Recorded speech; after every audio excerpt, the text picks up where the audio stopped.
problem that atheism has is the problem of truth. Atheists believe that atheism is true and theism is false. But to state that atheism is true implies that there is such a thing as objective truth, which completely contradicts what atheism says. Again, we'll go back to that quote with Dawkins here. There is no evil, there is no good. There is no rhyme or reason in it, nor any justice. Again, it makes no sense. We'll go back to that slide there, the problem of truth. Truth is a characteristic of a mind. An objective truth implies an objective mind beyond our finite minds. Right? Truth always comes from a source, and that source is ultimately God. Christ said in John 14:6, and we'll go there.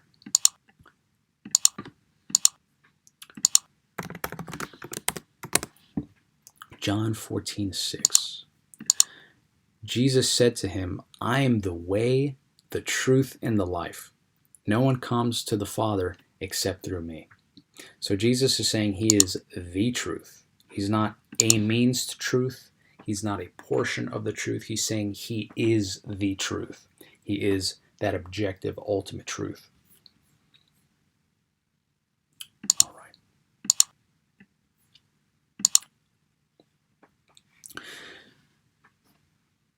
Another problem that atheism has is the problem of reason. Most atheists, pride themselves on being rational. But again, if there's no rhyme or reason in the universe, what's the point of being rational? It's in vain. There is no reason to be reasonable in a random universe. So the very thing that atheists most pride themselves in is not possible apart from God. Again, if we go to John 1 verse 1, we'll go there so you could see for yourself. It says the following. In the beginning was the Word, and the Word was with God, and the Word was God.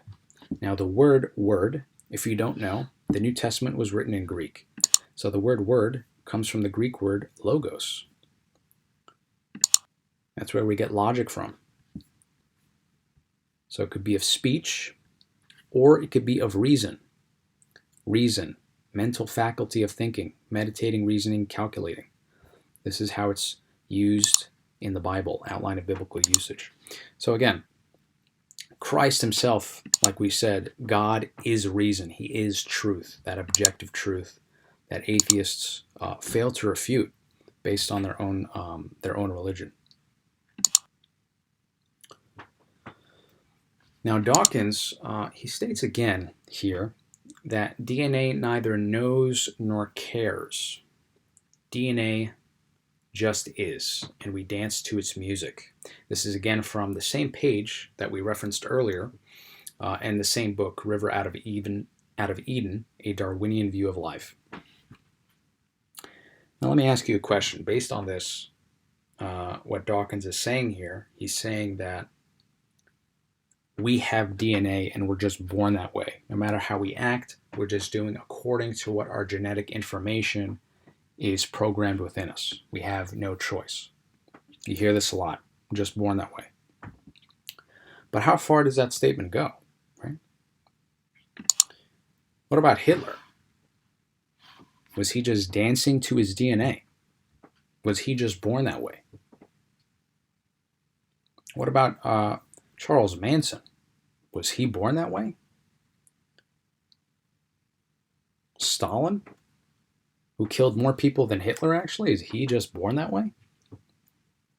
What about the KKK who goes around lynching African Americans and saying all manner of hateful things? Are they just born that way? Are they just, according to Dawkins, dancing to their DNA? If Dawkins is true and atheism is true, then these people, scientifically speaking, quote unquote, are not to be culpable for their crimes.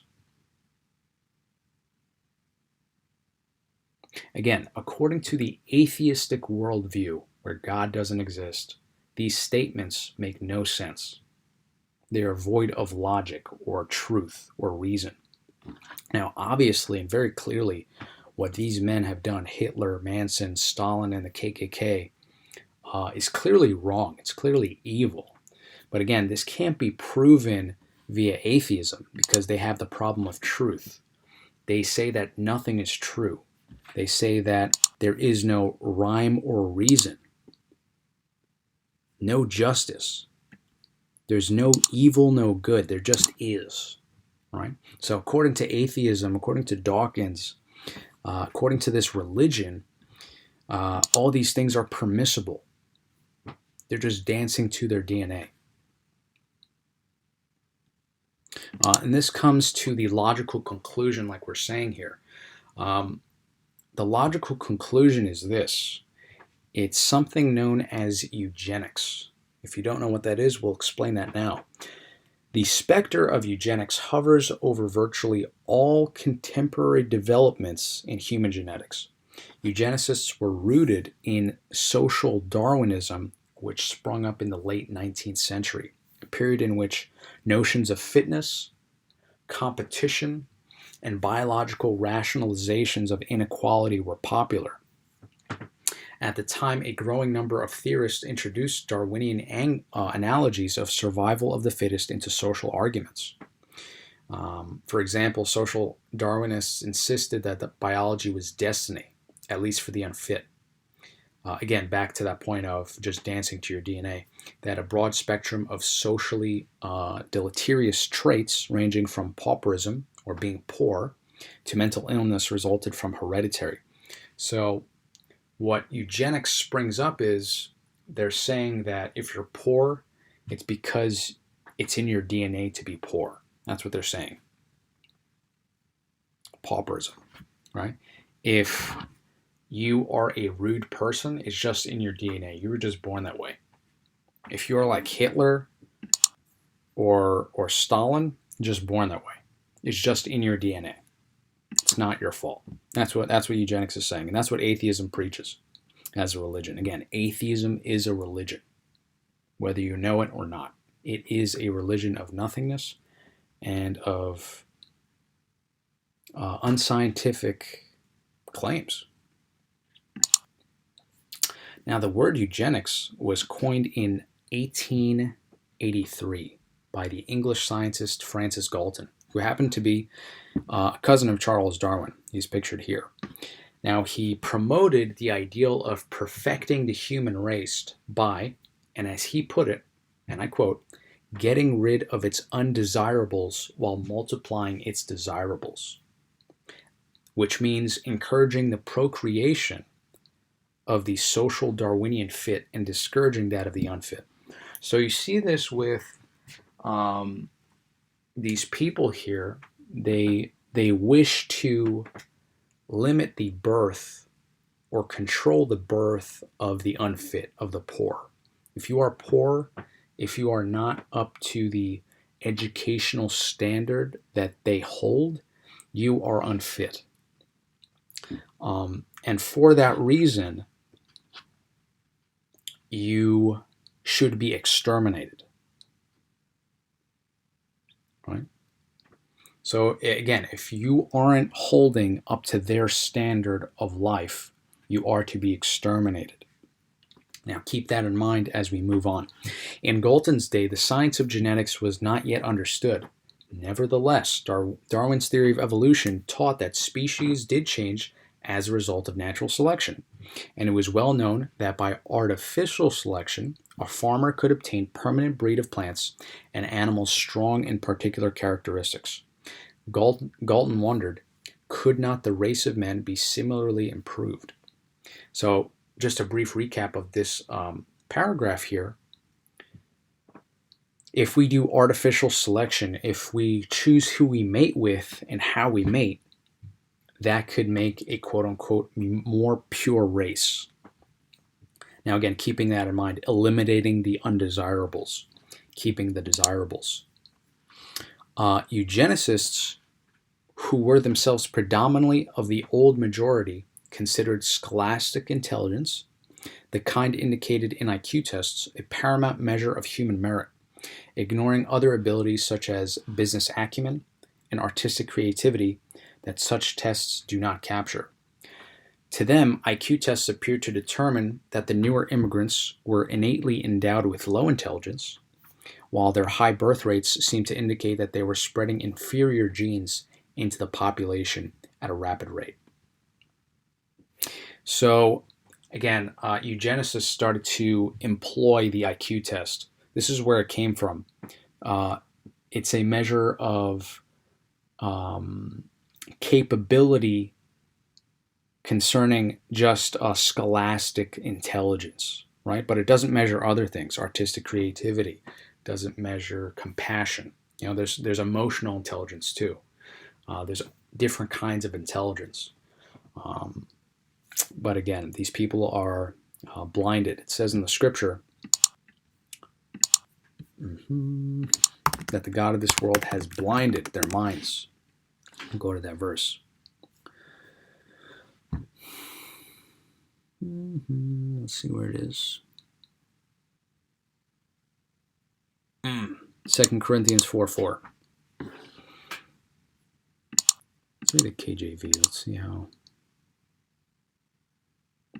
Let's read the NKJV. All right. It says in 2 Corinthians 4:4, whose minds the God of this age has blinded, or the God of this world, right? Who do not believe, lest the light of the gospel of the glory of Christ, who is the image of God, should shine on them. Right? The God, lowercase God of this world or age is Lucifer. Right? He has blinded these people's minds. Right? Lucifer is the ultimate enemy. You ultimately have one enemy, and that's Satan. And he's going to try different means to destroy you spiritually, physically, financially, mentally, emotionally, any way possible he can. He is known as the destroyer. Now, if there's a destroyer, that means there's also a creator. If we go to John 10, verse 10, the thief, Satan, does not come except to steal and to kill and to destroy. I have come, this is Jesus speaking in John chapter 10, verse 10, I have come that they may have life and that they may have it more abundantly. Satan tries to destroy. Jesus is going to come and create, and he's going to save. All right. Now we're on the second paragraph here. It says the following. In interest of reducing the proportion of the less fit in society, eugenicists in the United States helped restrict immigration from Eastern and Southern Europe. They promoted the passage of eugenic sterilization laws that disproportionately threatened lower income groups. So we see sterilization laws being employed in the U.S. This was in the early 1900s. If you were unfit, basically if you didn't hold up to their standard, then you were sterilized. What does sterilization means? They injected you so you can't procreate anymore. So that's what these people want. Again, like we said here, like Galton said, he's discouraging the birth of undesirables. He's expunging, he's committing genocide, more or less. Now, these laws and programs in the U.S., they fostered a model. See, what many people don't understand is eugenicists in Germany, they were looking onto the U.S. as an example. The German Nazi scientists, they envied the sterilization and eugenics model that was in the U.S.